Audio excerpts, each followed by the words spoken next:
Nous sommes à Koussanar, l'une des zones d'intervention historique d'Endapronat où l'organisation accompagne les communautés depuis plus de 20 ans. Aujourd'hui, la coordination s'est rendue à Sinthiou-Pagnate, un village longtemps confronté à de grandes difficultés d'accès à l'eau potable.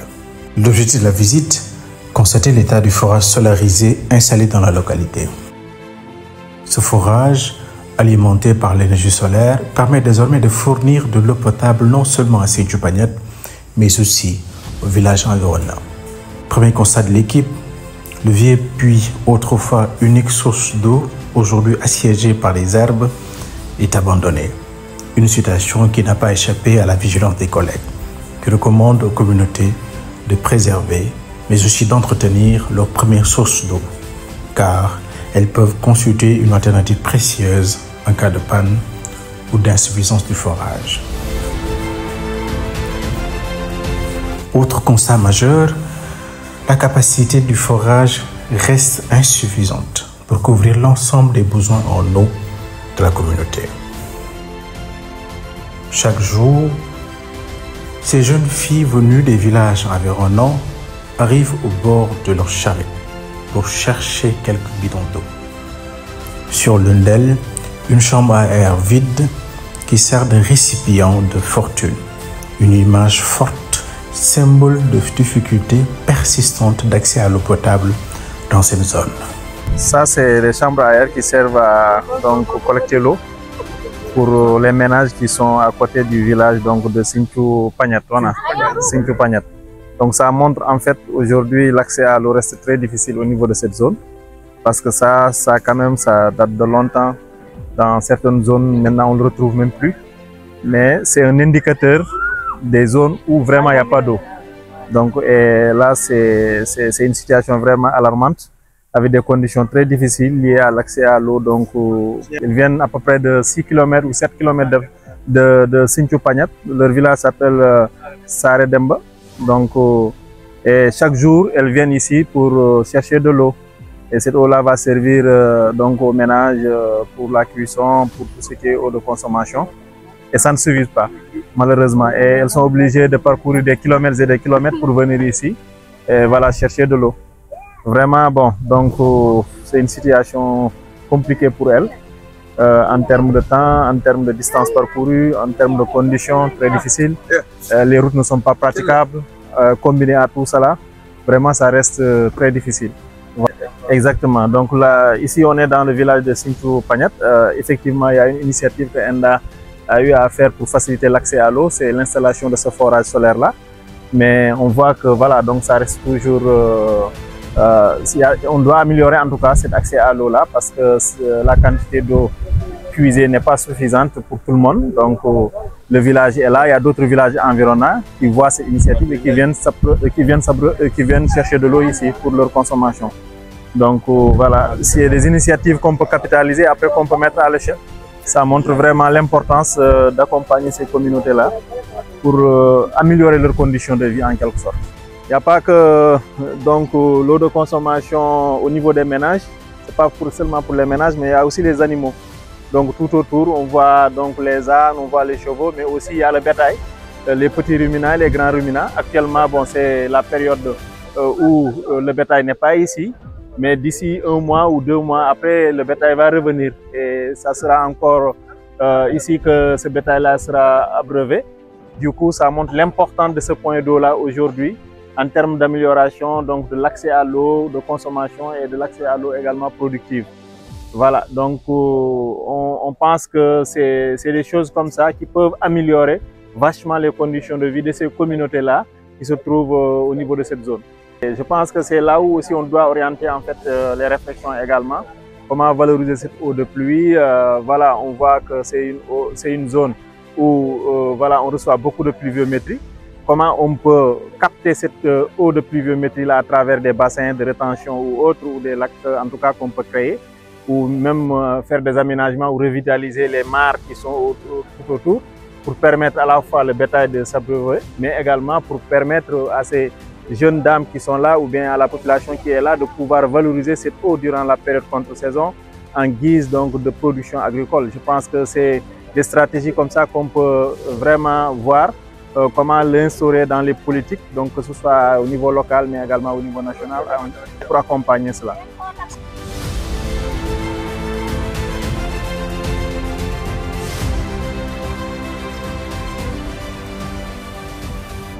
En ce moment, les paysans sont en pleine période de récolte du mil. Sur le chemin de retour, l'équipe croise un producteur, un visage familier qui connaît bien un apprenate. Son témoignage est encourageant, malgré les aléas climatiques. Les récoltes s'annoncent meilleures selon lui.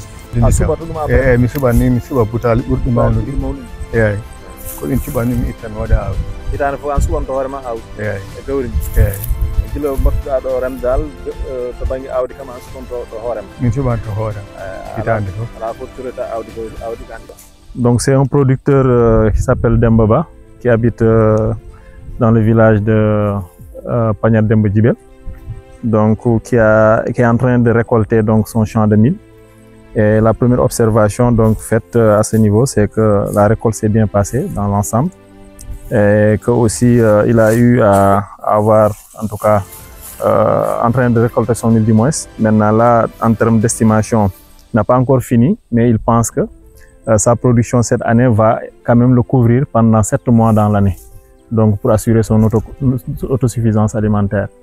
Le reste également, c'est un producteur qui, depuis qu'il est en train de produire, il n'utilise que ses propres semences. Donc là aussi, c'est une chose importante parce que là, il va tout de suite faire la sélection de ces semences-là pour la prochaine campagne. Maintenant, ce qu'il dit, peut-être c'est au niveau juste dans la récolte là, il pouvait avoir plus s'il n'y avait pas à la fin certaines attaques de certains insectes qui ont pu peut-être voilà, donc attaquer. Mais malgré cela, quand même, il a eu à faire cette récolte-là qui va servir en tout cas une autoconsommation au niveau du ménage, mais également qui va servir à après collecter ses propres semences pour la prochaine campagne.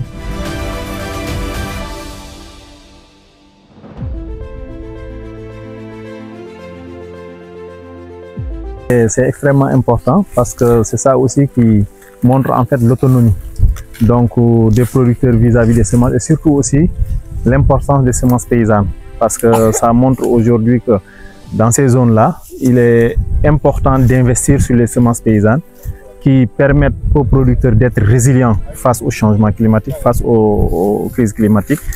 Et là, on a un producteur qui nous montre que c'est possible de produire, de se nourrir, mais également d'avoir ses propres semences. Et c'est des modèles qu'on peut démultiplier dans toute la zone.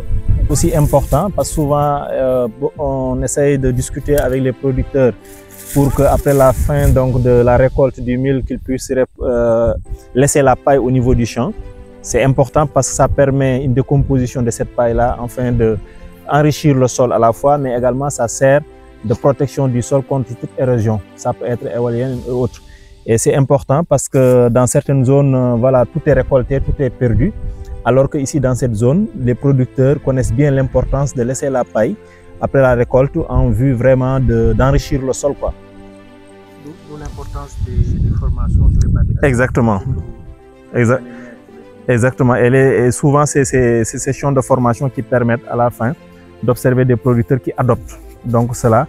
Et c'est important cette biomasse-là. La valorisation de cette biomasse au niveau du champ, ça permet au sol de se nourrir et vraiment aussi de préparer aussi la prochaine campagne. Et c'est des champs aussi qui sont proches au niveau des cases, donc qui sont à vocation donc fertile, mais qui aussi sont destinés à assurer la sécurité alimentaire donc de ces ménages-là. Du coup, il faudrait que ces sols arrivent à avoir des éléments nutritifs suffisants en vue vraiment de bien produire les années qui vont venir pour assurer la sécurité alimentaire.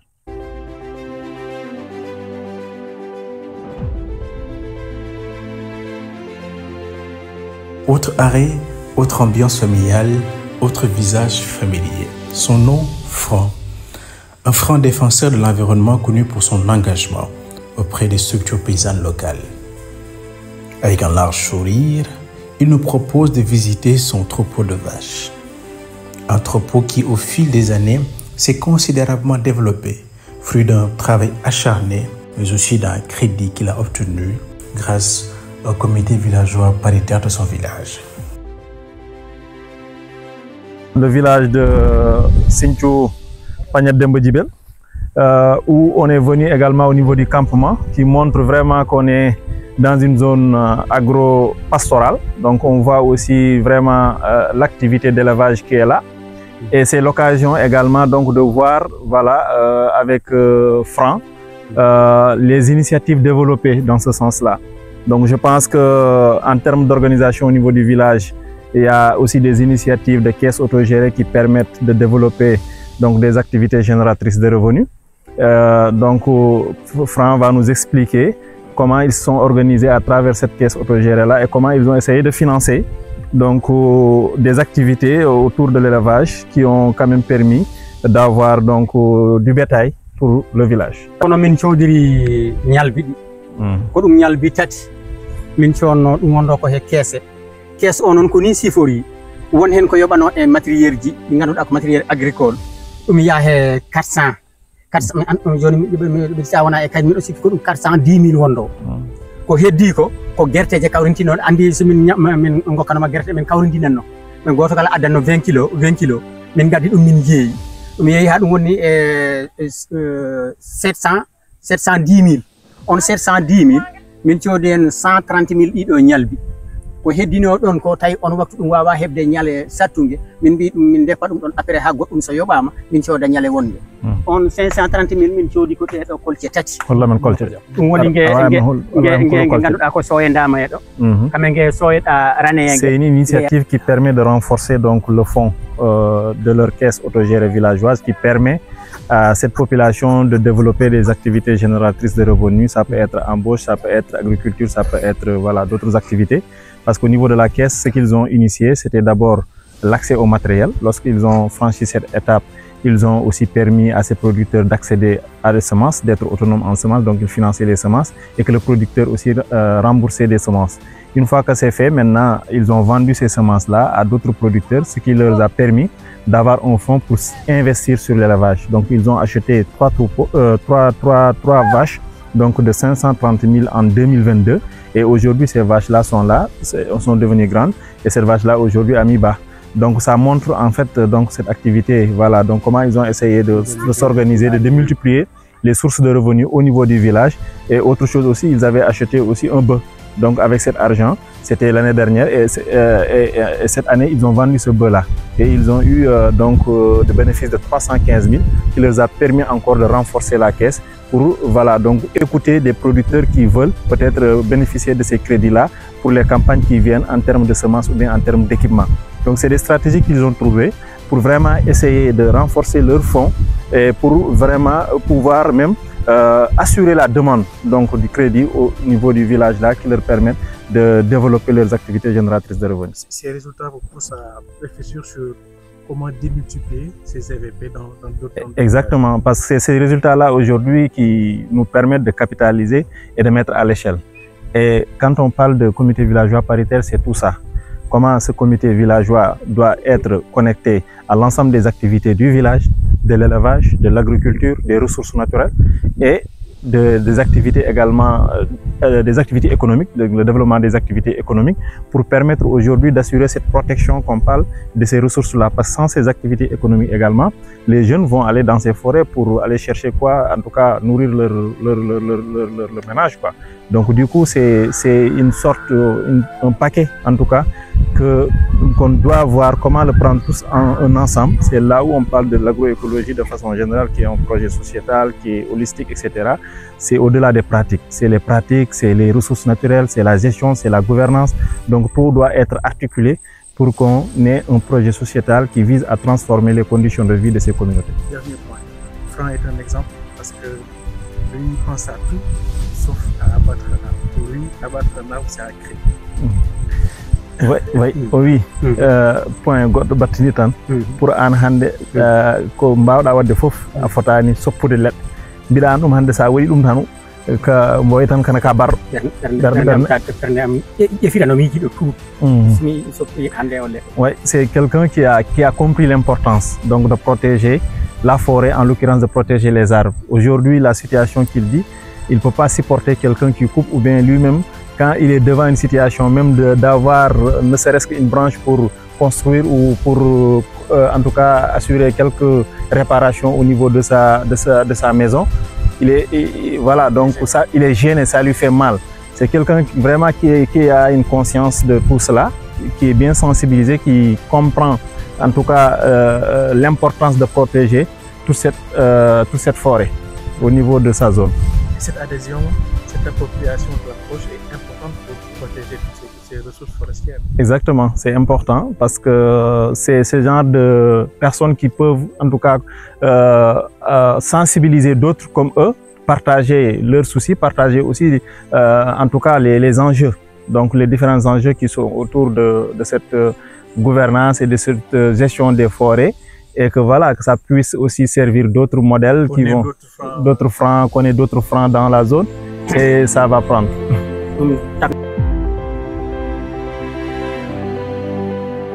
Le soleil se couche sur Kosanar, les chants s'apaisent, les rires d'enfants s'éloignent. Dans le silence du soir, l'eau coule doucement. Elle raconte l'histoire d'un peuple qui, malgré tout, continue d'espérer, de cultiver et de rêver.